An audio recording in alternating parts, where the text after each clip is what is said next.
Good morning, students. As there is a problem in our Zoom classes, so I am here to record this class now. First one is financial assistance in case of death due to accident. First of all, we are reading today about the various schemes launched by Rajasthan state government or run by our state government.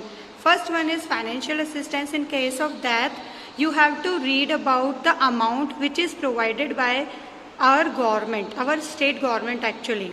Okay, in case of accident or in case of death due to accident, the amount is 5 lakh rupees. Okay, you should write this amount in your notes books.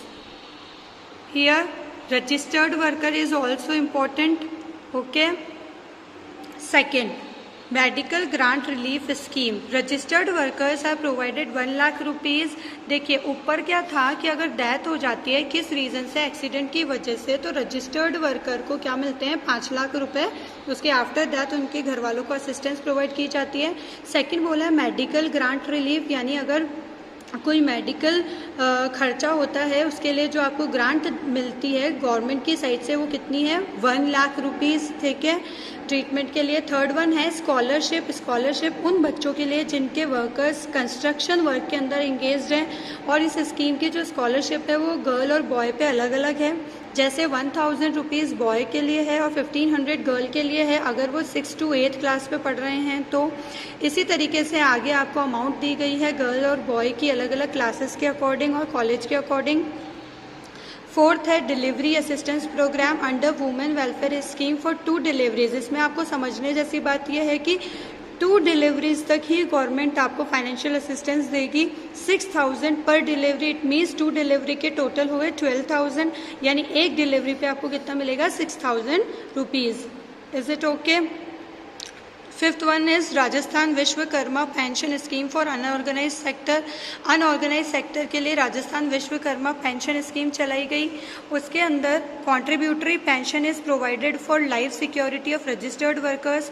Registered workers के लिए contributory pension provide की जाएगी. ये जो Rajasthan Vishwakarma pension scheme है, सबसे पहले आप ये देखिए अनऑर्गेनाइज सेक्टर क्या होता है तो मैं समझा देती हूँ आपको. अनऑर्गेनाइज सेक्टर वो होता है कि जो सेल्फ एम्प्लॉयड पर्सनस हैं या कुछ लोग जो काम कर रहे हैं कुछ प्रोड्यूस करने के लिए, सेल या गुड्स प्रोड्यूस करने के लिए काम कर रहे हैं और वो जो हैं वहाँ पर जो लेबर्स हैं वो लेस देन 10 हैं. ठीक है, या फिर जो टर्म है उनके एम्प्लॉयमेंट की वो फिक्स नहीं है तो अनऑर्गेनाइज सेक्टर कहलाता है. ठीक है, इसके अंदर जो इम्पॉर्टेंट वर्ड है वो है कॉन्ट्रीब्यूटरी पेंशन. ठीक है. सिक्स्थ वन इज मातृत्व लाभ अधिनियम 1961. मातृत्व लाभ अधिनियम 1961. Registered women workers have the right to get 6 week paid leave before the birth of the child.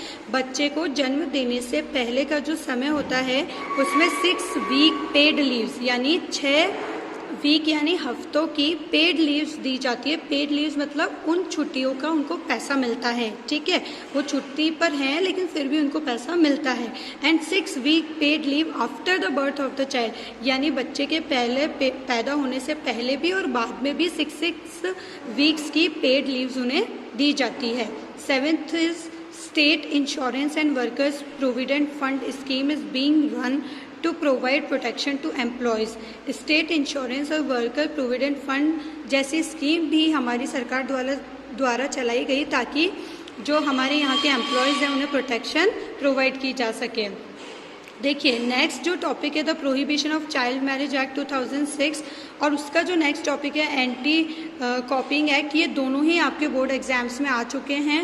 एक क्वेश्चन लास्ट ईयर के पेपर में आया था और एक क्वेश्चन उससे लास्ट ईयर वाले पेपर में आया था. ठीक है, और इधर जो हमने ये राजस्थान गवर्नमेंट की स्कीम्स के बारे में पढ़ा, इसके अंदर जो थर्ड वन है वो इम्पॉर्टेंट है.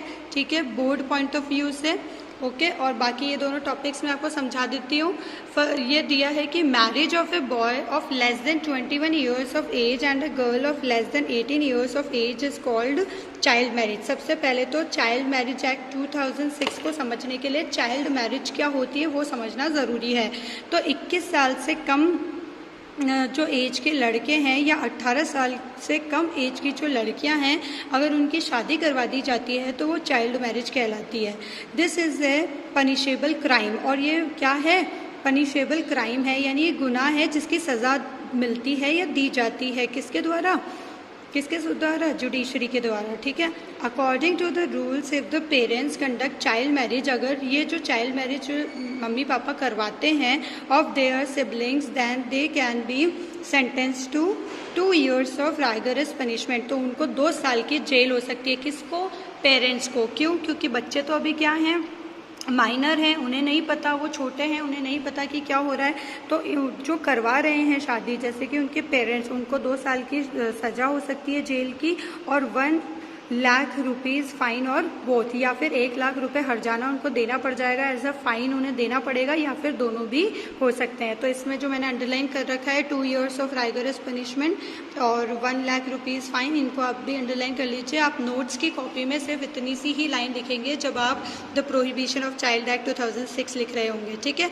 उससे पहले चाइल्ड मैरिज क्या होती है मैं आपको बता चुकी हूँ। अगर क्वेश्चन आता है 1 मार्क में तो आप लिखिएगा। Anti copying act, anti copying act के अंदर क्या बताया गया है कि Rajasthan public examination act 1992, there is a provision of 3 years punishment if a student cheats or uses unfair means during an examination। आप भी सुन लीजिएगा, आपके लिए भी है। अगर आप बोर्ड एग्जाम्स में जाते हैं और वहाँ चीटिंग करते हुए पकड़े जाते हैं या आप चीटिंग करते हैं तो क्या पनिशमेंट आपको मिलेगी। पढ़िए, a criminal case is registered against the offending student, जिसने भी ये ऑफेंस किया है उसके खिलाफ बहुत ही स्ट्रिक्ट एक्शन लिए जाएंगे। And he is rusticated from school, और उसे स्कूल से निकाल दिया जाएगा। कितने साल के लिए, 3 years के लिए। Provision of 3 years punishment if a student cheats और यूजेस, 3 साल तक आपको क्या कर दिया जाएगा, एग्ज़ाम देने की परमिशन नहीं दी जाएगी, आपको एग्ज़ाम से निकाल दिया जाएगा, रस्टिकेट कर दिया जाएगा, ठीक है। तो चीटिंग मत करिएगा। Next is right to information. ये बहुत ही इंपॉर्टेंट टॉपिक है बोर्ड पॉइंट ऑफ व्यू से, ये कई बार पेपर में पूछा गया है। Right to information, the Indian constitution has provided right to speech to all the citizens of India. हमारे यहाँ पर राइट टू स्पीच ने सभी को ये अधिकार दिया है कि वो अपने अपने बात को रखने का अधिकार रखते हैं। The public page taxes, therefore it has the right to know whether the amount paid by it is used for right work or not। Means यहाँ की पब्लिक टैक्सेस भरती हैं, और जो पब्लिक टैक्स भरती है उसको ये जानने का भी पूरा अधिकार है कि उनके द्वारा दिए गए पैसों का सही इस्तेमाल हो रहा है या नहीं। What is the quality of work, कि किस टाइप का, क्या किस क्वालिटी का वर्क हो रहा है, मतलब जितना पैसा वो दे रहे हैं क्या उतनी अच्छी क्वालिटी का वर्क हो भी रहा है या नहीं, ठीक है। Is the government remaining fully answerable to the public और नॉट, जो गवर्नमेंट है वो पूरी की पूरी जवाबदार है पब्लिक को या नहीं। If a citizen demands, then every government officer employee is dutifully bound to provide information to him। तो इसका जवाब ये है कि अगर सिटीज़न ने कुछ डिमांड किया है, कुछ जानने की इच्छा रखी है, तो देन एवरी गवर्नमेंट, तो हर एक गवर्नमेंट को अपनी मतलब उसकी ड्यूटी बनती है कि वो क्या दे, इंफॉर्मेशन प्रोवाइड करवाए, किसको, उस सिटीज़न को जो जानना चाहता है।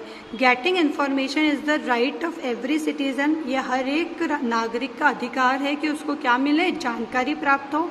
And this itself is the right to information, और ये अपने आप में क्या कहलाया, right to information, यानी जानकारी प्राप्त करने का अधिकार, ठीक है।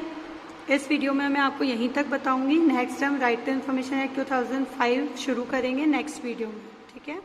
Thank you.